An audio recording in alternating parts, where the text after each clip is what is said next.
लेकिन शहजाद, आपको इतना पता है कि इतने जितने स्कैम आपने गिनाए, उसके बाद भी दिल्ली में ऐसा क्या है कि आम आदमी पार्टी को, मतलब आम आदमी पार्टी बीजेपी को हरा देती है बुरी तरह? एमएलए के इलेक्शन में, विधायक के इलेक्शन में फैक्ट गलत है। क्या 13 में हम आप जीते क्या विधायक? तो मैं आपको शुरुआत से गिनवा रहा हूँ।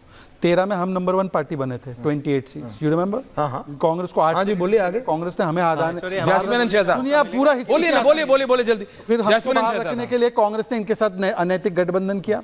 फिर 14 में हम लोग लोकसभा जीते। फिर उसके बाद 15 में ये लोग विधानसभा जीते। 19 में हम लोग लोकसभा जीते। फिर उसके बाद लोकसभा आप जीते हैं, विधानसभा है, विधानसभा नहीं है ना? एमसीडी हम 17 में। I am saying Delhi elections. फिर से सुनिए, दिल्ली के तो दिल्ली के वोटर नहीं है क्या लोकसभा में?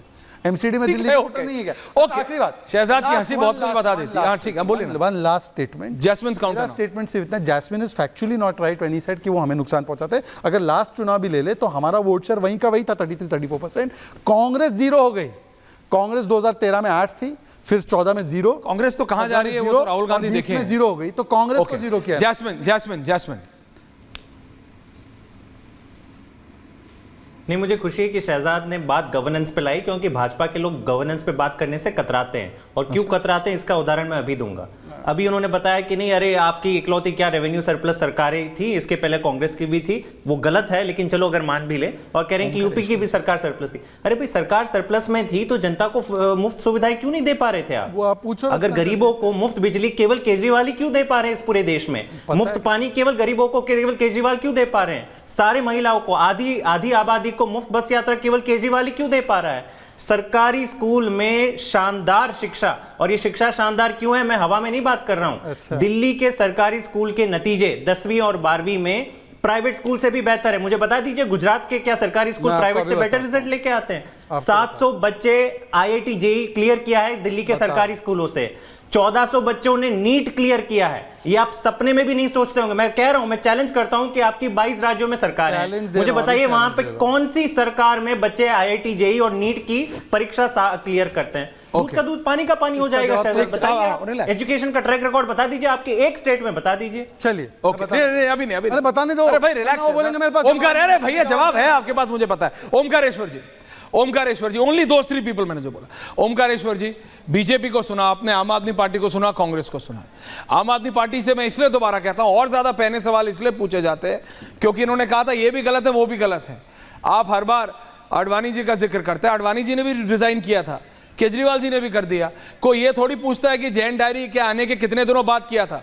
सर रियलिटी है, हिस्ट्री में बस बीजेपी बोलती है कि हुआ था, देखो हमारे सर्वोच्च नेता पे इल्जाम लगा था, उन्होंने रिजाइन कर दिया था। एग्जैक्टली 6 महीने बाद आम आदमी पार्टी भी बोलेगी कि आप सब गलत हो, हमारे नेता पे इल्जाम लगा था, रिजाइन कर दिया था। तो it's a political game. But ये जो 3 अलग अलग राजनीतिक धाराएं हैं, आम आदमी पार्टी कहती थी, आपको एग्जैक्टली पता है कांग्रेस के बारे में क्या, आज क्या कह रही है, आपका एनालिसिस तीनों पे। मेरे को हटाइए, त्रिपाठी जी को डालिए। ओमकारेश्वर जी, मुझे ऐसा लगता है कि आपने थोड़ी देर पहले बात ये कही थी कि अब लगभग सभी राजनीतिक दलों की धाराएं एक जैसी होती जा रही हैं, उनकी संस्कृतियां एक जैसी होती जा रही हैं। एक समय था जब यूपीए सरकार के समय सीबीआई पर उसमें पिंजरे में बंद होने के आरोप तोते की तरह लगे थे। आज वही बात एनडीए की सरकार के समय भी अगर सुप्रीम कोर्ट को कहना पड़े कि सीबीआई उस तरह के इस्तेमाल हो रही है तो ये गलत है। देश के रूप में पूरा देखा जाना चाहिए। किसी एक दल को मत देखिए, किसी एक पार्टी को मत देखिए कि कहां पर आपके राजनीतिक प्रतिद्वंदी हैं। अगर आप पूरे देश के रूप में देखेंगे तो एजेंसियां आपके हाथ में है। हेमंत बिश्व शर्मा के खिलाफ क्यों नहीं कार्रवाई हो रही है, उनको क्यों नहीं जेल में डाला गया? और आप जिनको जेल में डाल देते कहते हैं ये तो जेल में है तो इनको इस्तीफा देना चाहिए। आप मणिपुर पर नहीं देख रहे हैं, आप दूसरे लोगों को नहीं देख रहे हैं जिनके खिलाफ आरोप हैं। तो जब तक एक रूपता नहीं होगी तब तक न्याय नहीं होगा, तब तक आप दूसरों से डिफरेंट नहीं होंगे। आप भी कहेंगे कि पॉलिटिकल वेंडेटा कर रहे हैं और ये कर रहे हैं। आज 100 दिन पूरे हुए हैं अगर इस सरकार के एनडीए 3 के, तो उस एनडीए के 3 के 3 ये जो 100 दिन है, उस पे थोड़ी सी एक डिफरेंस, एक विशेषता नजर आनी चाहिए कि अगर हम झारखंड में मंच पर हैं तो कम से कम मधु कोड़ा तो वहां नजर नहीं आना चाहिए था। जो आदमी प्रूवन है करप्शन में, आरोपित है, जेल जा चुका है, सजा याफ्ता है, वो आपके मंच पे दिखाई दे रहा है। हरियाणा में आप गोपाल कांडा के लिए सीट छोड़ते हुए नजर आ रहे हैं। तो ये कौन सी संस्कृति दिखाई दे? फिर हम बात करेंगे, अगर कश्मीर की बात करें तो वहां पे कैसे हुर्रियत के और वो जमायत से जुड़े हुए लोग छूट जा रहे हैं या पेरोल पे चले जा रहे हैं, कैसे हो रहा है इस चुनाव के दरमियान, और किस तरह से जो है इंडिपेंडेंट्स के साथ सांठगांठ हो रही है। तो ये जो सिनेरियो है ना, वो पार्टी को डिफरेंट पार्टी नहीं बनाता, पार्टी विद डिफरेंस को ध्यान रखना चाहिए। और आज तो बड़ा अच्छा मौका था बीजेपी प्रवक्ता के लिए कि कम से कम ये जो 100 दिन की जो सरकार की उपलब्धियां हैं उसको गिनवाते और बताते भी ये कि कैसे ये जो यू टर्न लेने पड़े जो फैसले वो आगे नहीं लिए जाएंगे। 8:30 बजे उठा था मैं, सरकार सुचारू रूप से काम जब पहली घंटी बजी थी। मुझे लगता है कि ये गृह मंत्री और अश्विनी वैष्णव जी की पत्रकार वार्ता है, और अभी 5:30 बजे मैं निर्मला जी के इंटरव्यू अर्नब के साथ मैं सुन के, सर पूरी वो ही गिन रहा हूं सुबह से। वो सर जनता को डिसाइड करने दीजिए। मैं तो कह रहा हूं ये 3 है उपलब्धियां। बीजेपी वालों से आप उनकी उपलब्धि पूछेंगे तो क्या होगा? वो तो मैं कह रहा हूं जनता करेगी ना डिसाइड। शहजाद कभी बोलेंगे क्या कि मेरी पार्टी गलत है? जैस्मिन कभी बोलेंगे क्या कि अरविंद केजरीवाल ने पानी फ्री देने की बात की थी, शराब फ्री के घोटाले में अंदर चले गए? कांग्रेस कभी बोलेगी क्या कि मेरा नेता विदेश में जाके देश के खिलाफ बोलता है? Omkareshwar ji, you are expecting too much. सारे सवाल उस समय you are expecting too much. You are expecting too much. आपने शुरुआत किया ये बोल के डेमोक्रेसी में कि सबकी धाराएं एक जैसी होती जा रही है। I don't expect this from Shahzad कि वो कभी ये बोलेंगे कि ये नहीं। शहजाद को मैं चैलेंज करता हूं, क्या शहजाद ऐसा बोलेंगे या जैस्मिन या फिर रत्नाकर जी कि हमारी पार्टी में ये गड़बड़ी है या ये गलती? कोई नहीं बोलता सर। ये तो जनता को देखना है कि आपके लिए कौन बेहतर है, आपके लिए, आपके देश के लिए, आपके जीवन के लिए। हाँ, तो इसीलिए तो मोदी को तीसरी बार दिया ना। उनको लगा ये पॉलिटिकल सर, उनको लगा कि राहुल को अभी इतना ही दे सकते हैं वोट। इसी दिल्ली में मीडिया में ये चल रहा था कि वो सुनीता केजरीवाल को बनाएंगे। अरे सर, मीडिया में तो क्या क्या चलता है। वो 2 क्लब में बैठ के कुछ भी, दिल्ली के सेंट्रल दिल्ली के क्लबों में बैठ के कोई कुछ भी कह ले। लालू यादव ने राबड़ी को ओमकारेश्वर जी देखिए, वो इस तरह से कम अरविंद केजरीवाल ने मीडिया में क्या चलता है वो सब छोड़िए सर, वो सब बेकार की बात है। वो जो ब्यूरोक्रेट्स, वो नेता जो अब कुछ नहीं कर सकते, वो पत्रकार जिनकी अब कोई सुनता नहीं, वो बैठ के दिल्ली के 2 क्लबों में सुनीता केजरीवाल को बना देते हैं। यहां पे बोल देते हैं गडकरी जी राजनाथ जी कर रहे हैं, कांग्रेस में बोल देते हैं देखो प्रियंका और राहुल के बीच में लड़ाई हो रही है। नहीं, आई एम रियलिटी सर। आपको नहीं, मैं आपको बता रहा हूं सर, तो ये सीटें 240 सर, मैं आपको बता रहा हूं, यही होता है। हर एक पार्टी के बारे में बोला जाता है, but that's not the point. Point is देश के लिए कौन बेहतर है।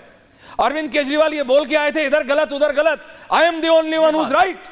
नरेंद्र मोदी ने बोला था ना खाऊंगा ना खाने दूंगा, सबका साथ सबका विकास। उन पे लगता है आरोप बीजेपी पे कि हिंदू मुसलमान करते हैं। राहुल गांधी से मैं क्या बोलूं, वो तो भारत को राष्ट्र ही नहीं मान रहे।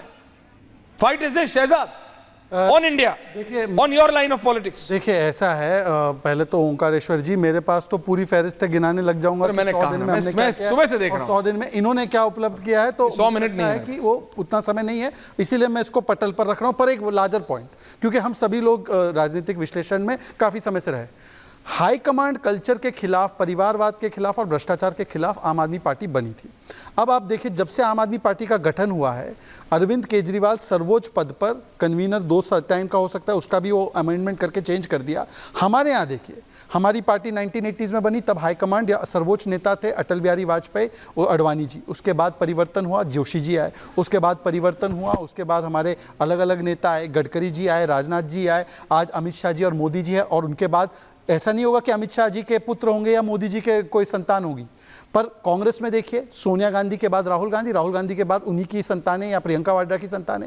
लालू की पार्टी में आप देखिए, लालू के बाद तेजस्वी, तेजस्वी के बाद उनका परिवार, मुलायम के बाद अखिलेश, अखिलेश के बाद बाकी, स्टैलिन के बाद उदयनिधि, उदयनिधि के बाद बाकी। ये होता है। और आज केजरीवाल जी की पार्टी में भी वही चीज है। वरना बताइए कि इन्होंने तो कहा था ना 2 टर्म के बाद चेंज कर देंगे। कौन है कन्वीनर? अरे उन्होंने तो आतिशी जी को बनाया है। आतिशी जी को ऐसा है, घर वाले को थोड़ी बनाया। आतिशी जी को भी बनाया है, तो कितने दिनों के लिए? कंफ्यूज आने वाले दिन के लिए ऑलरेडी कह दिया है कि आने वाली सरकार में मुख्यमंत्री तो केजरीवाल ही होंगे। ऐसे छोड़ता ये नहीं, एक सेकेंड, मैं वही कह रहा हूं कि जो लोग कहते हैं कि हम This is बदलने taking आए too high थे, of a moral वो ground. खुद कितना बदल गए कि अन्ना हजारे ने बोला है कि आप में इतना परिवर्तन आ गया कि भाई आप लोग तो अब लालू के, और बाकी तो मैं आपको सिर्फ इतना बता दूं, मधु कोड़ा पर तो स्टे हो गया उनके कन्विक्शन पे, पर लालू प्रसाद कन्विक्टेड 5 बार, नो स्टे। Okay. मैं तो कोई स्टेटमेंट पे जाता नहीं हूं, कन्विक्शन पे जाता Okay. लालू के साथ Jasmine, जैस्मिन Jasmine's counter.